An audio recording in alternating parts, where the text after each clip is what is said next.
രാവിലെ അലാറം കേട്ട് എഴുന്നേറ്റതാണ്. നേരെ മൊബൈൽ ചാർജ് ചെയ്യാൻ കുത്തിയിട്ടിട്ട് ബെഡ്ഷീറ്റും കാര്യങ്ങളൊക്കെ അങ്ങ് മടക്കി വെച്ച് കേട്ടോ. അപ്പുക്കുട്ടൻ നിലത്ത് കിടപ്പുണ്ടായിരുന്നു. അതുകൊണ്ട് തന്നെ ഞാൻ മുറിയിലെ ലൈറ്റ് കിടത്താൻ വേണ്ടിയിട്ട് കർട്ടനെല്ലാം അങ്ങ് തുറന്നിട്ട് കേട്ടോ. ഇല്ലെങ്കിൽ പിന്നെ രാവിലെ എഴുന്നേൽക്കുമ്പോൾ അമ്മേന്നും പറഞ്ഞ് അലറിക്കരയും. അവിടുന്ന് നേരെ കണ്ണാടിയുടെ മുന്നിൽ വന്നിട്ട് ചെവിയാണ് കേട്ടോ നോക്കുന്നത്. പഴുത്തോന്ന് നോക്കുവാണ്. മാമ്പഴം പഴുക്കാൻ വെച്ചേക്കുന്ന കൂട്ടാണ് ഞാൻ എൻ്റെ ചെവി എടുത്ത് നോക്കുന്നത്. വലിയ കുഴപ്പമില്ലാത്തതുകൊണ്ട് മുഖമൊക്കെ കഴുകി റൂം മൊത്തം ലൈറ്റ് അങ്ങ് ഇട്ട് കേട്ടോ. എന്നിട്ട് നേരെ അടുക്കളയിലോട്ട് ചെന്ന് കയറി. അവിടുത്തെ കർട്ടനെല്ലാം തുറന്നിട്ട് നേരെ പുറത്തോട്ട് ഇറങ്ങി കഴിഞ്ഞപ്പോൾ മുറ്റമെല്ലാം നല്ല വൃത്തികേടായിട്ട് കിടക്കുമായിരുന്നു കേട്ടോ. എങ്കിൽ പിന്നെ ഇതെല്ലാം വൃത്തിയാക്കിയിട്ട് അടുക്കളയിലോട്ട് കയറാമെന്ന് വിചാരിച്ചിട്ട് ഞാൻ ദാണ്ട പാത്രങ്ങളെല്ലാം കവറുകളെല്ലാം എടുത്ത് ഡപ്പയ്ക്കകത്തോട്ട് ഇട്ട് കേട്ടോ. ഇത് നമ്മുടെ പൂച്ചക്കുട്ടിയുടെ പരിപാടിയാണ്. അല്ലെങ്കിൽ കാക്ക വന്ന് കൊത്തി പറക്കിയിടും.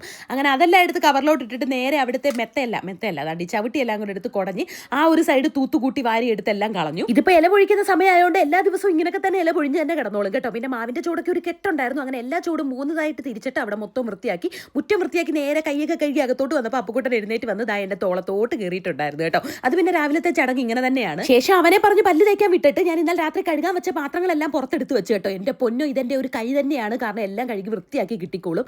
അടിപൊളി സാധനമാണ് കേട്ടോ. അപ്പോൾ ഇത്രയേ ഉള്ളൂ. Tata bye, see U.